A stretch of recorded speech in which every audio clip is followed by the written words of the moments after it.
Welcome to the Business Heartwide podcast, a podcast about courage, through which I invite you to discover and be inspired by the courage of wonderful people, entrepreneurs, and creators around the world.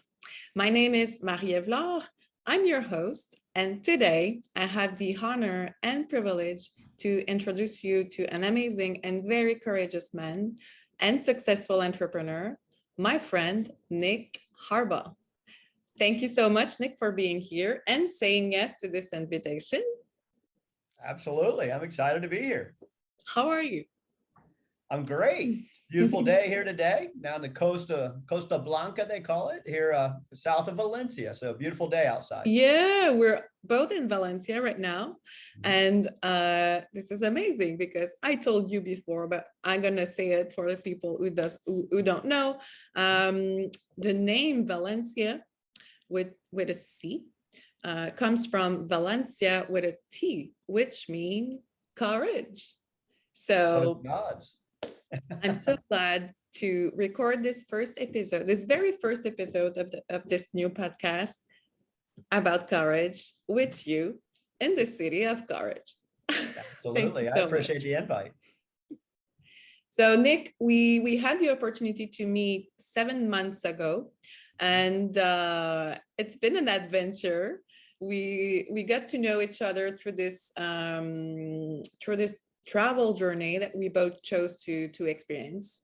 It's a 12-month, 12 countries journey. And so through that journey, I heard your inspiring story. And I think that everybody should hear about it because we're going to talk about it more later.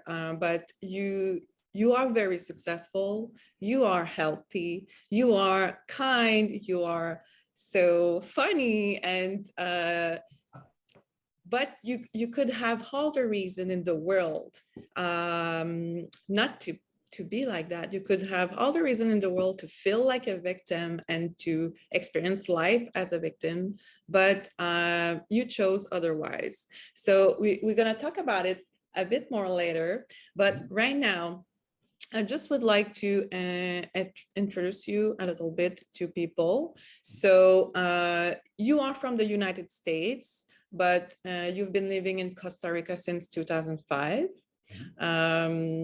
You are a successful entrepreneur, mostly in retail construction, but you're also a relationship builder and a connector, and a world traveler since a couple of years now. And through these travels, you created the Retail Nomad vlog, through which you're showing how retail is similar and yet different across the globe. And I love your videos, by the way. We learned so much, so many things through them.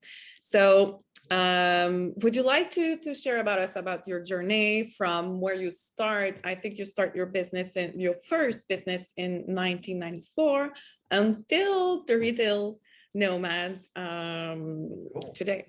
Absolutely. I appreciate the intro and the opportunity to chat with you here today. Yeah, giving some backstory. I started college in Ohio State University, the Ohio State University, and in the engineering program, did not finish. And I had the opportunity to start a company back in the 90s. A lot of organizations were starting to outsource segments of their business. So me and a buddy got together and we had the opportunity, and we had some good connections in the retail space. And retail was booming at that time. So our timing to the marketplace was really fantastic. And so we collaborated, got together, we formed a partnership, and that was called RMS, which stood for Retail Marketing Services. And it really opened our eyes to what that whole retail monster industry offered to us during its growing periods. It's one of its largest growing decades. So most people in North America have heard of Home Depot and Lowe's, and even back in the old days, Radio Shack was one of our larger clients. GNC vitamin stores. And, you know, thankfully we can say, and working together and collaborating, that we've done work in every zip code in the United States that has a retail store. Wow. Pretty cool statement, right?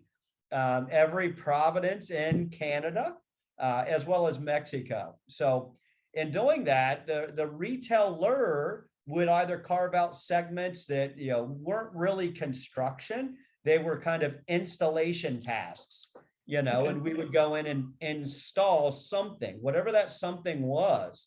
So it could be this display in every Home Depot in the world. It could be this, you know, technology kiosk end cap in every, I want to say Walmart, just as a reference, you know, in North America. So we've done work in thousands, probably closer to hundreds of thousands of stores, you know, since 1994. It's somewhat overwhelming, you know. So Wow. it's eye-opening, it's educational, we're always learning something in our industry, which to me was always a point of growth, you know. So in doing that and helping those retail brands extend their bandwidth and geographical footprint, that gave me the opportunity to make a transition. Yeah, we started our organization outside of Central Ohio, 30 miles east of Columbus, in a very small rural town community called Newark, Ohio. Okay. Yeah, you probably never heard of that one, but you're probably familiar with Columbus, Ohio. It's more, we call that the big city. But then I had the opportunity to go to California in 1996. Lowe's Home Improvement chains, we were doing a tremendous amount of work in, was acquiring a brand and a chain out on the West Coast. So we were already remodeling, primarily building new, but we would set up all the metal racks and the fixtures and the cash wraps at the front of the store, and sometimes even down to putting the product up and merchandising the stores. But we were doing that in about a 7-state region in the Midwest. And in doing that connectivity, they said, hey, we need some help out on the West Coast. And I raised my hand and I said, you know, I'll go to California. Why not? So I Scooby-Dooed out to San Diego, California in 1996, and I never looked back. So Wow. opened up a West Coast office and rode that wave of growth out on the West Coast for about 9 years. So that took me to about 2005. And in that time frame, we had the retail installation / construction business kind of on a copy cut repeat format.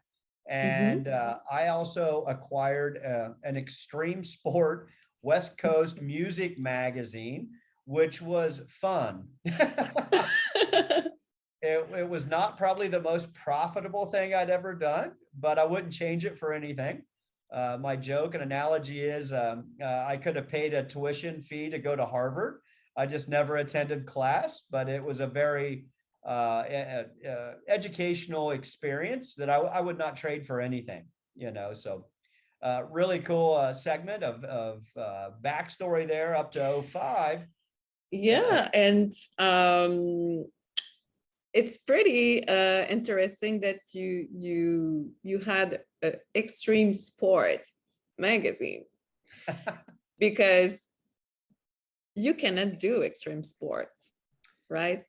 Yeah, I mean, I guess it depends on the definition, but I shouldn't. But, you know, depending on skydiving, you know, those type of things. But yes, I think what you're leading into is the Yeah. medical element. And I would like to, because I think that it's very clear that you have a very successful entrepreneur. You have so many projects. You are so curious. You're always learning, always starting new projects. You are active. You are healthy. You seem like you're living your best life. But what people don't know, and it's like impossible to know when we check with you or look at you and know about all your projects, is that you are born with a very rare medical condition, and your life could have been really different. but you chose to be courageous and you chose to live your best life. So would you like to introduce us a little bit to this, that point of your life when you chose otherwise and you chose to create your own life, and also maybe explain to us what is this condition? Absolutely. Absolutely. Within our family, there were quite a few of us that were born with a hereditary condition called osteopetrosis, which is extremely rare. Most confuse it with another, I guess, a cousin or a sister condition by the name of osteoporosis. So typically that falls within elderly women with the need of calcium within the body and bone structure. In summarizing quickly, I mean, it goes much more in depth medically, but with our condition, we, in essence, sometimes can produce too much calcium, and it ultimately makes some of the bones dense when the immune system is weak. And not to get off too much on the medical element or side of that, but in doing that, you can have a lot of tremendous problems in the growth of the body and the structure. And for myself, I experienced 43 broken bones by the time I was 18 years old. So it wasn't a growth problem, but it was more of a breakage problem that I experienced. So we all have different levels and characteristics within the actual condition itself. But in doing that, it was pretty eye-opening. It makes you different, if you will, at a young age, and smashing up my body, like, ow, that hurts, that, type of scenario. But at a certain point, I feel that I made a decision that, okay, I can't control everything, because certain things, there's not a medicine, there's not a pill, there's not a solution that really will help our condition, unfortunately. So I ultimately decided, what can I do that, will allow me to function? And, so I started couldn't do contact sports at a young age. So I gravitated toward like pool and billiards and things like that, to where, hey, I can do this, and I can go practice and make myself, what I felt at that point in time was, a very good pool player. And within a few years, it actually worked nicely. So even to this day, I still enjoy the game of pool, but I would attest those type of things and me focusing on things I could do, not the things I couldn't do. So you get the doctors on one side, yeah, you can't do this, you can't do that. And I'm like, I'm going to go do what I can do, which would pool at that young age. I was probably in my early 11, 12, 13 years old when I started doing those type of things. And it really opened my eyes to things that we can do in life and not the limitations that we're told that we shouldn't do. So. And this is so an important message, I think, Nick, because I think everybody on earth, like one day we experience something and we're like, oh no, I cannot do this. We would like to do something, but we can't for like any reason. And you have one of the like bigger example of all is that your own body like is gonna break if you're not careful with some activities. So you chose to look at what you can do. So thank you for sharing that.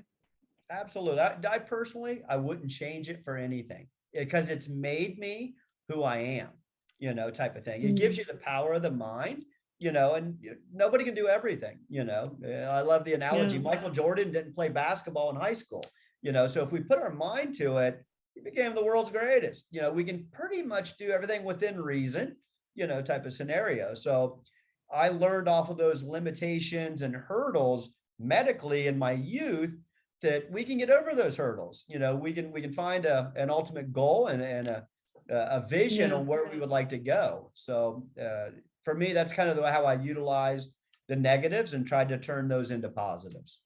And I feel like what's amazing also is that going through that path and like choosing what you can do and like doing all these projects and just live your best life also help your own health.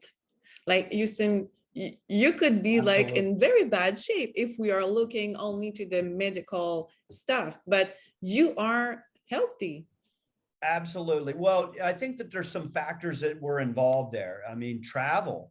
I was born in Ohio, so if you look at the latitude, there's not a lot, there's sun, 4 or 5 months out of the year in the summer months, but I ended up moving to California. Vitamin D is one of the larger elements that actually helps our body. So I think that there were some coincidences. It got me outside, more active, 12 months out of the year, type of thing.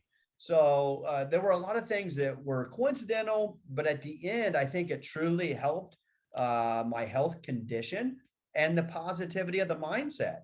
You can put all those together and it's a true recipe for success in my mind. And is there still some days when you wake up and you feel like, what do you do on a daily basis to stay connected to this mindset and this courage inside of you and keep going? Because I mean, everybody experienced some more difficult days. So absolutely. No, great question. What I try to do, and maybe I started that even at a young age, is I try to remove negativity from influencing me. And when I say that, it's all the way down to the basics and the simplistic things. News. I had a TV in my house in Costa Rica, never knew how to turn it on. I had that there for the guests when I would rent the house out. My point is removing the negativity, the minutia that we have the ability to control what comes into our mind, right? So people, places, negative vibes. Yeah.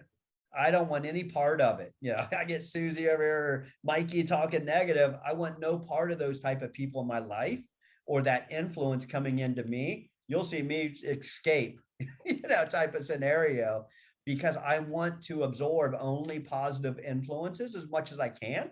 Obviously we've got negativity that does hit us in life and family and work and those type of things.